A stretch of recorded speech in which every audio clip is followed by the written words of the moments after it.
Mes qindra prodhimeve kinematografike nga 90 vende të botës, The Other Face, fytyra tjetër i Arsa Gashit, rëmbeu çmimin për skenarin më të mirë në Festivalin e Filmit në Amsterdam për vitin 2014. The Other Face është historia e një vajze që jeton me sfatit të saj të pafat dhe ëndrave për një jetë më të mirë. Skenariste dhe protagoniste në filmin e saj, Arsa sjell përgjatë 9 minutave e 42 sekondave dualitetin ku notojmë çdo ditë, sjell secilin prej nesh me maskat që veshim në përditshmërinë tonë.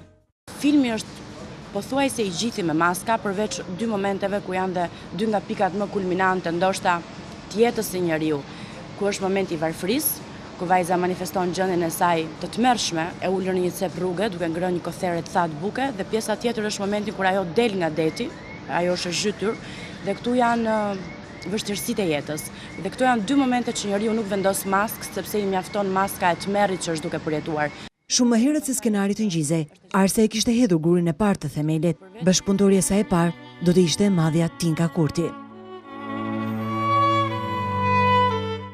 Kam pasur një energji me të, e kam takuar herët, dhe energjia që më ka transmetuar ishte që më bëri mendoja që nëse ka një person i cili do të ishte ajo që do të kujdesej për mua gjatë lëngimit tim në shtrat, sepse vajza është e smur dhe është gjithkohë në shtrat dhe është nëna që kujdeset për të, ishte vetëm Tinka Kurti.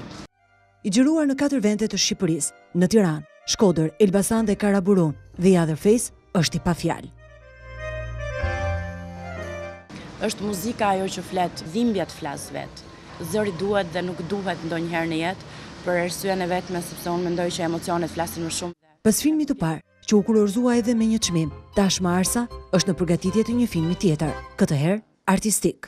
Unë jam kjo që jam, jo rastësisht për shkak të Timeti, i cili e mbylli karrierën e tij në 68-ën për shkak të një burgo jo pak po 20 vjeçar, dhe përveç se më dha dashurinë e madhe për artin, mua më dha dhe një amanet i pathënë, po një amanet i ndjerë dhe i perceptuar për të bërë atë që ai nuk mundi të bëjë dot.